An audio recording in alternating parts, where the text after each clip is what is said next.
ಯಾರಾದರೂ ಒಬ್ಬರು ಮಹಾಪಂಡಿತರು ಗುರುಗಳು ಜೀವನ ಅಂದರೆ ಸುಖವಾಗಿರೋದು, ನೀವು ಆರಾಮಾಗಿರೋದು ಅಂತಂದು ಹೇಳಿದ್ರು ಅಂತಂದರೆ, ನಿಮಗೆ ಏನಾದ್ರು ಒಂದು ಸಣ್ಣ ಕಷ್ಟ ಬಂದರೂ ಕೂಡ ಅದು ತುಂಬಾ ನಿಮಗೆ ದೊಡ್ಡದಾಗಿ ಕಾಣುತ್ತೆ. ನಿದ್ರೆಯಲ್ಲಿ ನಾವು ಉಸಿರಾಡ್ತಾ ಇರ್ತೀವಿ, ನಮಗೆ ಅರಿವಿಲ್ದೇನೆ ಆ ಒಂದು ಕ್ರಿಯೆನ ಯಾರು ಮಾಡಿಸ್ತಾ ಇದ್ದಾರೆ? ಕೆಲವೊಬ್ರು ಹೇಳ್ತಾರೆ ನೀವೇನು ಯೋಚನೆ ಮಾಡಬೇಡಿ ಅಂತ. ಬಟ್ ಯೋಚನೆ ಮಾಡಲಿಲ್ಲ ಅಂದ್ರೆ ನಮಗೆ ಯಾವುದು ಸರಿ ಯಾವುದು ತಪ್ಪು ಅನ್ನೋ ಒಂದು ಜ್ಞಾನ ಇರೋದಿಲ್ಲ. ನಮಗೆ ಕೆಟ್ಟದ್ದು ಕೂಡ ನಮಗೆ ಸುಂದರವಾಗಿ ಕಾಣ್ಬೋದು, ನಾವು ಅದರಲ್ಲೇ ಮುಳುಗಿಬಿಡ್ಬೋದು. ನೋಡಿ, ಒಂದು ಸಣ್ಣದಾದ ಒಂದು ಕೆಲಸ ಕೂಡ ಅದ್ರ ಬಗ್ಗೆ ಮಾಹಿತಿ ನಮಗಿಲ್ಲ ಅಂದ್ರೆ ಅದು ನಮಗೆ ಭಯ ಬೀಳಿಸುತ್ತೆ. ಕಾರಣ ಅದ್ರ ಮೇಲೆ ನಮಗೆ ಜ್ಞಾನ ಇಲ್ಲ. ಅದೇ ರೀತಿಯಲ್ಲಿ ನಾವಿಲ್ಲಿ ಬದುಕ್ತಾ ಇದ್ದೀವಿ, ಈ ಜೀವನ ಅಂದರೆ ಏನು ಅನ್ನೋದ್ರ ಬಗ್ಗೆ ನಮಗೆ ಸರಿಯಾದ ಜ್ಞಾನ ಇಲ್ಲ, ಮಾಹಿತಿ ಇಲ್ಲ ಅಂತಂದರೆ ಈ ಜೀವನ ನಮಗೆ ಪ್ರತಿ ಕ್ಷಣ ಭಯ ಬೀಳಿಸ್ತಾ ಇರುತ್ತೆ. ನಾವು ಇದ್ರ ಬಗ್ಗೆ ಯೋಚನೆ ಮಾಡಬೇಕು. ಯಾವತ್ತಾದ್ರೂ ಯೋಚನೆ ಮಾಡಿದ್ದೀವ? ನಮ್ಮನ್ನು ಯೋಚನೆ ಮಾಡೋಕ್ಕೆ ಬಿಡೋದಿಲ್ಲ. ನಾವು ಹುಟ್ಟಿದ ತಕ್ಷಣ ಸ್ಕೂಲಿಗೆ ಕಳಿಸ್ತಾರೆ, ಆಮೇಲೆ ಕಾಲೇಜಿಗೆ ಹೋಗ್ತೀವಿ, ಆಮೇಲೆ ಯಾವುದಾದ್ರು ಒಂದು ಕೆಲಸಕ್ಕೆ ಹೋಗ್ತೀವಿ, ಆಮೇಲೆ ಮದುವೆ ಆಗ್ತೀವಿ, ಸಂಸಾರ, ಆಮೇಲೆ ಮುದುಕರಾಗ್ತೀವಿ. ಕೊನೆ ಟೈಮಲ್ಲಿ ಯಾವಾಗಲೂ ಬರೀ ಗೊಂದಲದಲ್ಲೇ ಇರ್ತೀವಿ. ನೋಡಿ, ಮುದುಕರಾದ್ಮೇಲೆ ಭಯ ಜಾಸ್ತಿ ಆಗುತ್ತೆ. ಯಾಕಂದರೆ ಅಯ್ಯೋ, ನಾನು ಇಷ್ಟೆಲ್ಲ ಮಾಡಿದೆ, ಎಲ್ಲ ಬಿಟ್ಟು ಹೋಗ್ತಾ ಇದ್ದೀನಲ್ಲ, ನಾನು ಯಾಕೆ ಮರಣಿಸ್ತಾ ಇದ್ದೀನಿ, ನಾನು ಯಾಕೆ ಈ ಒಂದು ಪ್ರಪಂಚನ ಬಿಟ್ಟು ಹೋಗ್ತಾ ಇದ್ದೀನಿ ಅಂತ ಹೇಳಿ ಯಾವಾಗಲೂ ವಯಸ್ಸಾದ ಟೈಮಲ್ಲಿ ಭಯ ಬೀಳ್ತಾ ಇರ್ತಾರೆ. ಇದು ಯಾವುದೂ ಆಗಬಾರ್ದು. ವ್ಯಕ್ತಿ ಯಾವಾಗಲೂ ಜೀವನದಲ್ಲಿ ಸಂತೋಷವಾಗಿರಬೇಕು. ಅವನು ಎಲ್ಲರ ಜೊತೆ ಖುಷಿಯಿಂದ ಮಾತಾಡಬೇಕು, ಖುಷಿಯಿಂದ ಅವನು ಕೆಲಸ ಮಾಡಬೇಕು, ಹಾಗೆ ಖುಷಿಯಿಂದ ಅವನು ಮರಣಿಸ್ಬೇಕು ಅಂತಂದರೆ ಜೀವನದ ಸತ್ಯವನ್ನು ತಿಳ್ಕೋಬೇಕು. ನಮಗೆ ಜೀವನ ಅಂದರೆ ಏನಂತ ಹೇಳ್ಕೊಟ್ಟಿದ್ದಾರೆ ಅಂತಂದರೆ, ಜೀವನ ಅಂದರೆ ನೀವು ಚೆನ್ನಾಗಿ ಓದಬೇಕು, ಚೆನ್ನಾಗಿ ಸಂಪಾದನೆ ಮಾಡಬೇಕು, ಎಲ್ರಿಗಿನ್ನ ಜಾಸ್ತಿ ಸಂಪಾದನೆ ಮಾಡಬೇಕು, ದೊಡ್ಡ ಮನೆ ಕಟ್ಟಬೇಕು, ಕಾರ್ ತೊಗೋಬೇಕು, ಒಳ್ಳೆ ಜಾಬಲ್ಲಿರಬೇಕು, ಸೆಟ್ಲ್ ಆಗಬೇಕು, ಇದೇ ಜೀವನ. ಬಟ್ ಸೆಟ್ಲ್ ಆಗ್ತೀವಿ, ಎಲ್ಲ ಮಾಡಿದ್ವಿ ಅಂತ ಅಂದ್ಕೊಳ್ಳಿ, ಕೊನೆಗೆ ಎಲ್ಲ ಬಿಟ್ಟೋಗ್ತೀವಲ್ವ. ಇವತ್ತಿಂದನೇ ನೀವು ಯೋಚನೆ ಮಾಡಿ, ನಿಮ್ಮ ಬಗ್ಗೆ ನೀವು ಯೋಚನೆ ಮಾಡಿ ಕೂತ್ಕೊಂಡು ಆರಾಮಾಗಿ, ನಾನಿಲ್ಲಿ ಯಾಕೆ ಬದುಕ್ತಾ ಇದ್ದೀನಿ, ನನ್ನದೊಂದು ಉದ್ದೇಶ ಏನು, ನಾನು ಯಾಕೆ ಕೆಲಸಕ್ಕೆ ಹೋಗ್ತೀನಿ, ನಾನು ಯಾಕೆ ಮದುವೆ ಆಗ್ತೀನಿ, ನಾನು ಯಾಕೆ ಸಂಪಾದನೆ ಮಾಡ್ತೀನಿ, ನಾನು ಯಾಕೆ ಮುದುಕ ಆಗ್ತೀನಿ, ಮತ್ತು ಯಾಕೆ ನಾನು ಮರಣಿಸ್ತೀನಿ, ಈ ಒಂದು ಪ್ರೋಸೆಸ್ ಯಾಕಿದೆ. ನೀವೊಬ್ಬರೇ ಸುಮ್ಮನೆ ಕೂತ್ಕೊಂಡು ಇದ್ರ ಬಗ್ಗೆ ಯೋಚನೆ ಮಾಡಿ. ನಿಮಗೆ ಇದ್ರ ಬಗ್ಗೆ ಮಾಹಿತಿ ಸಿಗಲಿಲ್ಲ ಅಂತಂದರೆ ಬೇರೆಯವ್ರನ್ನ ಕೇಳಿ. ಆದರೆ ನೋಡಿ, ಇವಾಗ ಇದ್ರ ಬಗ್ಗೆ ಯಾರೂ ಸರಿಯಾಗಿ ಮಾಹಿತಿನೇ ಕೊಡೋದಿಲ್ಲ. ಜೀವನ ಅಂದರೆ ಕೆಲವೊಬ್ರು ಏನು ಹೇಳ್ತಾರೆ ಅಂದರೆ ಬರೀ ಸುಖ ಪಡೋದು ಅಷ್ಟೇ. ಜೀವನ ಅಂದರೆ ಸುಖವಾಗಿರೋದು, ಸುಖ ಪಡೋದು. ನೋಡಿ, ಈ ಒಂದು ಪ್ರಪಂಚದಲ್ಲಿ ನಾವು ಬದುಕ್ತಾ ಇದ್ದೀವಿ ಅಂತಂದರೆ ಏನೆಲ್ಲ ತೊಂದರೆಗಳಿದ್ದಾವೆ, ನಾವು ಏನೆಲ್ಲ ಫೇಸ್ ಮಾಡ್ತೀವಿ. ನಮಗೇನೆಂದರೆ ಕಾಯಿಲೆಗಳು ಬರ್ತವೆ, ಮತ್ತು ಕೆಲವೊಂದು ಸಂದರ್ಭಗಳು ನಮಗೆ ತುಂಬ ದುಃಖವನ್ನು ಉಂಟು ಮಾಡ್ತವೆ. ಮತ್ತು ನೋಡಿ, ನಮಗೆ ಹಾರ್ಟ್ ಅಟ್ಯಾಕ್ ಯಾವ ಟೈಮಲ್ಲಿ ಏನಾಗುತ್ತೆ ಅನ್ನೋದು ಕೂಡ ನಮಗೆ ಗೊತ್ತಿರೋದಿಲ್ಲ. ಈ ರೀತಿಯಲ್ಲಿ ಇರಬೇಕಾದ್ರೆ ಈ ಜೀವನದಲ್ಲಿ ಬರೀ ಸುಖವಾಗಿರಬೇಕು ಅಂತಂದರೆ ಹೇಗೆ ಸಾಧ್ಯ? ಇದು ವಾಸ್ತವಕ್ಕೆ ಹತ್ತಿರ ಆಗಿದೆಯಾ? ಖಂಡಿತ ಇಲ್ಲ.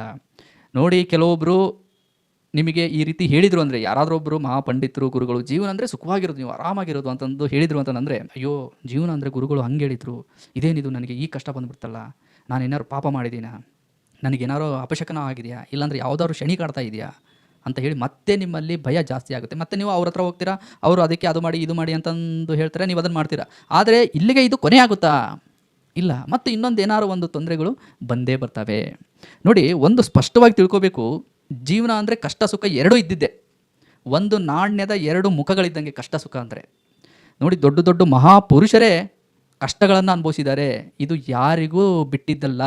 ಹೀಗಿರ್ಬೇಕು. ನಮಗೆ ಅವು ಬರ್ತಾ ಇದ್ದಾವೆ ಅಂತಂದರೆ ನಾವು ಅವನ್ನ ಧೈರ್ಯವಾಗಿ ಫೇಸ್ ಮಾಡಬೇಕಲ್ವಾ. ನೋಡಿ, ಯಾವತ್ತಿಗೂ ಎಸ್ಕೇಪ್ ಆಗಬಾರ್ದು. ನೀವು ಯಾವಾಗ ಕಷ್ಟಗಳಿಂದ ಎಸ್ಕೇಪ್ ಆಗಬೇಕು ಅಂತ ಅನ್ಕೊತೀರೋ, ಅವು ಇನ್ನೂ ನಿಮಗೆ ಹೆಚ್ಚು ನೋವನ್ನು ಭಯವನ್ನು ಉಂಟು ಮಾಡ್ತವೆ. ಒಂದು ಸಲ ಡಿಸೈಡ್ ಮಾಡಿ, ನೀವು ಬರಲಿ, ಅದು ಏನಾದ್ರು ಕಷ್ಟ ಬರಲಿ, ನಾನು ಅದನ್ನು ಧೈರ್ಯವಾಗಿ ಫೇಸ್ ಮಾಡ್ತೀನಿ ಅಂತ ಮೊದಲೇ ಮೆಂಟಲಿ ಫಿಕ್ಸ್ ಆದರೆ, ನೀವು ಪ್ರತಿದಿನ ಪ್ರತಿ ಕ್ಷಣ ಯಾವಾಗಲೂ ಧೈರ್ಯವಾಗಿ ಖುಷಿಯಿಂದನೇ ಇರ್ತೀರ. ಆ ಒಂದು ಸಾಮರ್ಥ್ಯ ನಿಮಗೆ ಆಟೋಮೆಟಿಕ್ಕಾಗಿ ಬಂದುಬಿಡುತ್ತೆ. ಎಂಥ ದೊಡ್ಡದಾದ ಕಷ್ಟ ಆದರೂ ಕೂಡ ನಿಮಗೆ ಅದು ಚಿಕ್ಕದಾಗಿ ಕಾಣುತ್ತೆ, ಯಾವಾಗ ನೀವು ಅದನ್ನು ಫೇಸ್ ಮಾಡೋಕ್ಕೆ ರೆಡಿ ಇದ್ದಾಗ. ನೀವು ಅದರಿಂದ ಎಸ್ಕೇಪ್ ಆಗೋಕ್ಕೆ ಹೋದರೆ ಅದು ನಿಮ್ಮನ್ನು ತುಂಬ ಭಯ ಬೀಳಿಸುತ್ತೆ. ಹಾಗಾಗಿ ಸ್ನೇಹಿತರೆ, ಕಷ್ಟಕ್ಕೆ ಯಾವತ್ತಿಗೂ ಹೆದರಬಾರ್ದು. ಜೀವನದಲ್ಲಿ ಕಷ್ಟ ಸುಖ ಎರಡು ಇದ್ದಿದ್ದೆ. ಮತ್ತು ಈ ಒಂದು ಕಷ್ಟಗಳು ಯಾಕೆ ಬರ್ತವೆ? ಕೆಲವೊಬ್ರು ಯೋಚನೆ ಮಾಡ್ತಾರೆ, ದೇವರು ಅಂದರೆ ಒಳ್ಳೇದಲ್ವಾ, ಆ ಒಂದು ಶಕ್ತಿ ಒಳ್ಳೇದಲ್ವಾ, ಎಲ್ಲರೂ ಸುಖವಾಗಿಡಬೇಕಾಗಿತ್ತಲ್ವಾ, ಕಷ್ಟಗಳನ್ನು ಯಾಕೆ ಕೊಡುತ್ತೆ? ನೋಡಿ, ಕಷ್ಟ ಇಲ್ಲ ಅಂತಂದರೆ ನಮಗೆ ಸುಖದ ಒಂದು ಅನುಭವ ಹೇಗಾಗುತ್ತೆ ಹೇಳಿ? ಸ್ವಲ್ಪ ಲಾಜಿಕ್ಕಾಗಿ ಯೋಚನೆ ಮಾಡಿ. ನಮಗೆ ಕಷ್ಟ ಅನುಭವಿಸಿದಾಗಲೇ ಓಹೋ ಇದು ಸುಖ ಅಂತ ನಮಗೆ ಅನುಭವ ಆಗುತ್ತೆ. ಕಷ್ಟನೇ ಇಲ್ಲ ಅಂತಂದರೆ ಸುಖ ಅನ್ನೋದು ನಮಗೆ ಸುಖ ಅಂತಲೇ ಅನಿಸೋದಿಲ್ಲ. ಹಾಗಾಗಿನೇ ಭಗವಂತ ಕಷ್ಟ ಸುಖ ಎರಡನ್ನೂ ನಮಗೆ ಇಟ್ಟಿದ್ದಾನೆ. ಇವು ಒಂದೊಂದು ರೀತಿಯಲ್ಲಿ ಒಂದೊಂದು ನಮಗೆ ಪಾಠ ಕಲಿಸುತ್ತೆ. ನಾವು ಕ್ಲೀನಾಗಿ ಆಬ್ಸರ್ವ್ ಮಾಡಿದರೆ, ಪ್ರತಿಯೊಂದು ಕಷ್ಟಗಳನ್ನು ನಾವು ಆಬ್ಸರ್ವ್ ಮಾಡಿದರೆ ಅದರಿಂದ ನಾವು ಪ್ರತಿ ಸಾರಿ ಏನಾದ್ರು ಒಂದು ಕಲಿತಾ ಹೋಗ್ತೀವಿ. ಜೀವಾಂತರಕ್ಕೂ ಹೋಗೋದಿಲ್ವಾ ಸಡನ್ನಾಗಿ? ನೋಡಿ, ಯಾವತ್ತಿಗೂ ಇವತ್ತು ನಾವು ಕಷ್ಟದಲ್ಲಿದ್ದೀವಿ ಅಂತಂದರೆ ಇದೇ ಜೀವನ ಪರ್ಮನೆಂಟ್ ಅಂತ ಅನ್ಕೋಬಾರ್ದು.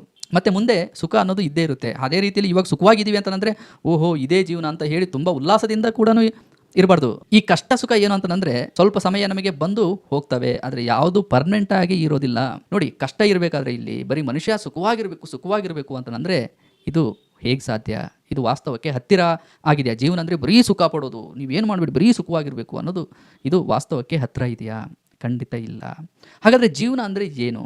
ನಾವಿಲ್ಲಿ ಯಾಕೆ ಬದುಕ್ತಾ ಇದ್ದೀವಿ? ಸ್ವಲ್ಪ ಇದ್ರ ಬಗ್ಗೆ ಯೋಚನೆ ಮಾಡಿದರೆ ನೋಡಿ, ಫಸ್ಟು ನಮ್ಮ ಒಂದು ಅಸ್ತಿತ್ವದ ಬಗ್ಗೆ ನಾವು ಯೋಚನೆ ಮಾಡಿದರೆ ನಾವಿಲ್ಲಿ ಹೇಗೆ ಬದುಕ್ತಾ ಇದ್ದೀವಿ? ನಾವು ಮೊದಲು ಇದ್ದಿಲ್ಲ. ದೇವ್ರು ಏನು ಮಾಡ್ತಾರೆ, ನಮ್ಮ ತಾಯಿ ಹೊಟ್ಟೆಯಿಂದ ನಮ್ಮನ್ನು ಸೃಷ್ಟಿ ಮಾಡಿ ನಮಗೆ ರೂಪ ಕೊಟ್ಟು ಆಮೇಲೆ ಈ ಭೂಮಿಗೆ ತರ್ತಾನೆ. ನೋಡಿ, ನಾವು ಅಂದ್ಕೊತೀವಿ ನನ್ನ ಜೀವನ ನನ್ನಿಷ್ಟ, ದೇವರು ಸೃಷ್ಟಿ ಮಾಡಿಲ್ಲ, ಎಲ್ಲವೂ ನಾನು ಮಾಡಿದ್ರೇ ಆಗೋದು, ಎಲ್ಲವೂ ನನ್ನಿಂದನೇ ಸಾಧ್ಯ ಅಂತ ಹೇಳಿ ಭಾವಿಸ್ತಾ ಇರ್ತಾರೆ. ನೋಡಿ, ಈ ಒಂದು ದೇಹ ಒಂದು ಸೃಷ್ಟಿ ಇದೆಯಲ್ವಾ, ಇದನ್ನು ನಾವು ಸೃಷ್ಟಿ ಮಾಡಿಲ್ಲ, ಇದು ನಮ್ಮ ಕೈಯಲ್ಲಿಲ್ಲ. ನೋಡಿ, ನಾವು ಕೈಯನ್ನು ಹಿಂಗೆ ಅನ್ಬೇಕು, ನಾವು ಮತ್ತೆ ಹೆಂಗೆಂಗೋ ಅನ್ನೋಕ್ಕಾಗೋದಿಲ್ಲ. ಇಲ್ಲಪ್ಪ ನನಗೆ ಕೈ ಇಲ್ಲಿ ಬೇಡ ಕೆಳಗಬೇಕು ಅಂತ ಹೇಳಿ ನಾವು ಕಾಲನ್ನು ಕಿತ್ತು ಕೈಯನ್ನು ಕೂರಿಸೋಕೆ ಆಗೋದಿಲ್ಲ. ಅಂದರೆ ಈ ಒಂದು ಪ್ರೋಸೆಸ್ಸನ್ನು ಆ ಒಂದು ಶಕ್ತಿ ಭಗವಂತ ಮಾಡಿದೆ. ಮತ್ತು ನೋಡಿ, ನಮಗೆ ಉಸಿರಾಡೋಕ್ಕೆ ಗಾಳಿ ಬೇಕು, ಈ ಗಾಳಿ ಕೂಡ ನಾವು ಸೃಷ್ಟಿ ಮಾಡಿಲ್ಲ. ಆಮೇಲೆ ಆಕಾಶದಿಂದ ಮಳೆ ಸುರಿಸ್ತಾನೆ ಭಗವಂತ, ಈ ಒಂದು ಪ್ರೋಸೆಸ್ ಕೂಡ ನಾವು ಮಾಡೋದಿಲ್ಲ. ಮಳೆ ಇಲ್ಲ ಅಂತಂದರೆ ಬೆಳೆ ಇಲ್ಲ, ಬೆಳೆ ಇಲ್ಲ ಅಂತಂದರೆ ನಮಗೆ ಊಟ ಇಲ್ಲ. ಇದು ಯಾವುದು ನಮ್ಮ ಕೈಯಲ್ಲಿಲ್ಲ. ನೋಡಿ, ಇವನ್ನೆಲ್ಲ ಸುಮ್ಮನೆ ಕೂತ್ಕೊಂಡಂಗೆ ನೀವು ಸ್ವಲ್ಪ ಯೋಚನೆ ಮಾಡಿ ಇವುಗಳ ಬಗ್ಗೆ. ಮತ್ತು ನಮ್ಮ ಒಂದು ಹಾರ್ಟ್ ಬೀಟ್ ನೋಡಿ, ಹಾರ್ಟ್ ಬೀಟನ್ನು ನಾವು ಸೃಷ್ಟಿ ಮಾಡಿಲ್ಲ, ಇದು ನಾವು ಹೇಳ್ದಂಗೆ ಹೊಡ್ಕೊಳ್ಳೋದಿಲ್ಲ. ಭಗವಂತನ ಆಜ್ಞೆಯಿಂದ ಇದು ಹೊಡ್ಕೊಳ್ತಾ ಇರುತ್ತೆ. ಭಗವಂತ ಎಷ್ಟು ಟೈಮ್ ಇಟ್ಟಿದ್ದಾನೋ ಅಷ್ಟು ಕಾಲ ಇದು ಹೊಡ್ಕೊಳ್ತಾನೆ ಇರುತ್ತೆ ಹಾರ್ಟ್ ಬೀಟು. ಅದೇ ರೀತಿಯಲ್ಲಿ ನೋಡಿ, ನಿದ್ರೆಯಲ್ಲಿ ನಾವು ಉಸಿರಾಡ್ತಾ ಇರ್ತೀವಿ, ನಮಗೆ ಅರಿವಿಲ್ದೇನೆ ಆ ಒಂದು ಕ್ರಿಯೆನ ಯಾರು ಮಾಡಿಸ್ತಾ ಇದ್ದಾರೆ? ಭಗವಂತ ಮಾಡಿಸ್ತಾ ಇದ್ದಾನೆ. ನೋಡಿ, ನಾವು ಭಗವಂತನ ಅಡಿಯಲ್ಲಿದ್ದೀವಿ, ದೇವರ ಅಡಿಯಲ್ಲಿದ್ದೀವಿ. ಇವುಗಳ ಬಗ್ಗೆ ನೀವು ಸುಮ್ಮನೆ ಕೂತ್ಕೊಂಡು ಯೋಚನೆ ಮಾಡಿ. ಹುಟ್ಟು ನಮ್ಮ ಕೈಯಲ್ಲಿಲ್ಲ, ಸಾವು ಯಾವ ಟೈಮಿಗೆ ಬರುತ್ತೆ ಏನೋ ಗೊತ್ತಿಲ್ಲ. ಇವು ಎಲ್ಲವೂ ಭಗವಂತನ ಕೈಯಲ್ಲಿದ್ದಾವೆ. ಅಂದರೆ ಭಗವಂತ ನಮ್ಮನ್ನು ಇಲ್ಲಿ ಬದುಕಿಸ್ತಾ ಇದ್ದಾನೆ. ಹಾಗಾದರೆ ನಮ್ಮ ಕೈಯಲ್ಲಿ ಇರೋದೇನು? ಅಂತಂದರೆ ನೋಡಿ, ನಾವು ಏನು ಯೋಚನೆ ಮಾಡಿ ನಿರ್ಧಾರ ಮಾಡಿ ಕರ್ಮಗಳನ್ನು ಮಾಡ್ತೀವಲ್ವಾ, ಅದು ಮಾತ್ರ ನಮ್ಮ ಕೈಯಲ್ಲಿದೆ. ನೋಡಿ, ನಮ್ಮ ತಲೆಯಲ್ಲಿ ಏನೆಲ್ಲ ಯೋಚನೆಗಳು ಬರ್ತಾ ಇರ್ತವೆ, ಅವುಗಳಲ್ಲಿ ನಾನು ಯಾವುದನ್ನು ಮಾಡಬೇಕು ಅಂತ ಆಯ್ಕೆ ಮಾಡಿಕೊಂಡು ಕರ್ಮಗಳನ್ನು ಮಾಡ್ತೀವಲ್ವ, ಅದು ಮಾತ್ರ ನಮ್ಮ ಕೈಯಲ್ಲಿದೆ.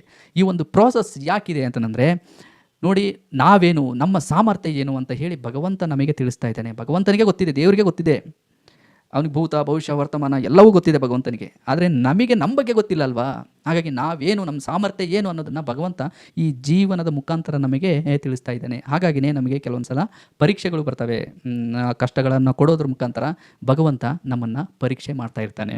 ಹಾಗಾಗಿ ಸ್ನೇಹಿತರೆ ನೋಡಿ, ಭಗವಂತ ಇಷ್ಟೆಲ್ಲ ವ್ಯವಸ್ಥೆ ಮಾಡಿದ್ದಾನೆ, ಇಷ್ಟು ದೊಡ್ಡ ಬ್ರಹ್ಮಾಂಡವನ್ನು ಸೃಷ್ಟಿ ಮಾಡಿ ನಮಗೆ ಜೀವನ ಕೊಟ್ಟು, ನಮಗೊಂದು ರೂಪ ಕೊಟ್ಟು, ಮನುಷ್ಯನ ಒಂದು ರೂಪ ಕೊಟ್ಟು ನಮಗೆ ಜೀವನ ಕೊಟ್ಟಿದ್ದಾನೆ ಅಂತಂದರೆ ಆ ಭಗವಂತ ನಮಗೆ ಕಣ್ಣಿಗೆ ಕಾಣದೇ ಇದ್ದರೂ ಕೂಡ ನಾವು ಒಳ್ಳೆ ಕೆಲಸಗಳನ್ನು ಮಾಡ್ತಾ ಭಗವಂತನಿಗೆ ಕೃತಜ್ಞತೆ ಸಲ್ಲಿಸಬೇಕು.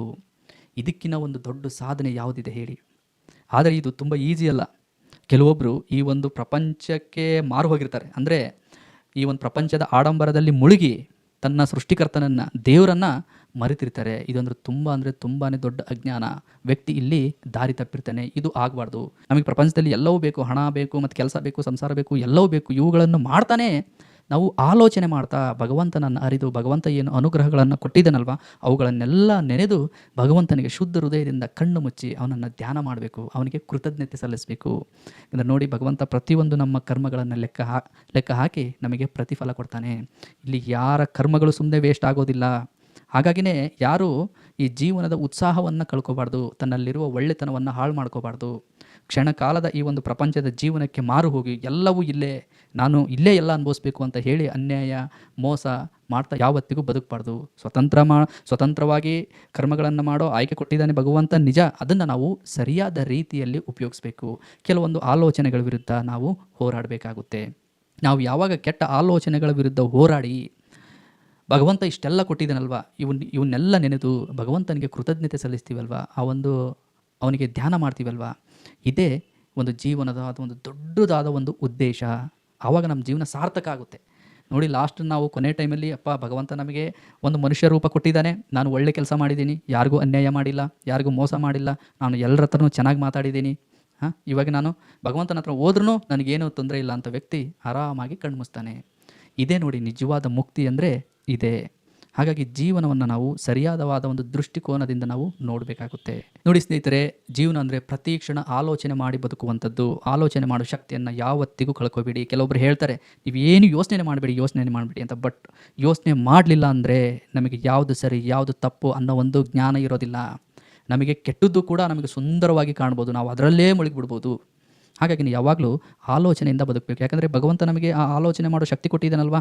ನೋಡಿ, ಈ ಒಂದು ಪ್ರಪಂಚದಲ್ಲಿ ಸಾಕಷ್ಟು ಜೀವಿಗಳಿದ್ದಾವೆ, ಅವುಗಳಲ್ಲಿ ಆಲೋಚನೆ ಮಾಡೋ ಶಕ್ತಿ ಇರೋದು ಅಂದರೆ ನಮಗೆ ಮಾತ್ರ. ಅಂದರೆ ಮನುಷ್ಯ ಆಲೋಚನೆ ಮಾಡೋದ್ರ ಮುಖಾಂತರ ಭಗವಂತನನ್ನು ಅರಿತು ಅವನಿಗೆ ಧ್ಯಾನ ಮಾಡ್ಬೋದು. ನಮ್ಮಲ್ಲಿ ಆ ಒಂದು ಶಕ್ತಿ ಇದೆ ಅಂದರೆ ನಾವು ಅದನ್ನು ಸರಿಯಾಗಿ ಉಪಯೋಗಿಸಬೇಕು. ನೋಡಿ, ಇದರಿಂದ ಆಲೋಚನೆ ಮಾಡೋದ್ರಿಂದ ನಾವು ಒಳ್ಳೆ ಕರ್ಮಗಳನ್ನು ಮಾಡ್ತೀವಿ, ಕೆಟ್ಟದ್ರಿಂದ ದೂರ ಕೂಡ ಇರ್ತೀವಿ. ನೋಡಿ, ನಮ್ಮ ಬಗ್ಗೆ ನಾವು ಹೆಚ್ಚಾಗಿ ಗಮನಿಸ್ತೀವೋ ಆಗ ನಮ್ಮಲ್ಲಿ ಏನೆಲ್ಲ ಯೋಚನೆಗಳು ಬರ್ತವೆ ಅನ್ನೋ ಒಂದು ಅರಿವು ನಮಗಿರುತ್ತೆ. ಆಗ ಆ ಒಂದು ಯೋಚನೆಗಳ ಬಗ್ಗೆ ನಾವು ಆಲೋಚನೆ ಮಾಡಿ ಯಾವುದು ನಾನು ಮಾಡಬೇಕು ಯಾವುದು ನಾನು ಮಾಡಬಾರ್ದು ಅಂತ ಹೇಳಿ ಆಗ ಸರಿಯಾದ ನಿರ್ಧಾರಗಳನ್ನು ತೊಗೊತೀವಿ. ಆಗ ನಾವು ಮಾಡೋ ಪ್ರತಿಯೊಂದು ಕರ್ಮವೂ ಯಾವಾಗಲೂ ಒಳ್ಳೆ ರೀತಿಯಲ್ಲಿರುತ್ತೆ. ನಮಗೆ ಯಾವುದೇ ರೀತಿಯಾದ ಹಾನಿ ಕೂಡ ಮಾಡೋದಿಲ್ಲ ಮತ್ತು ನಾವು ಮಾನಸಿಕವಾಗಿ ತುಂಬಾ ಅಂದರೆ ತುಂಬಾ ಚೆನ್ನಾಗಿರ್ತೀವಿ.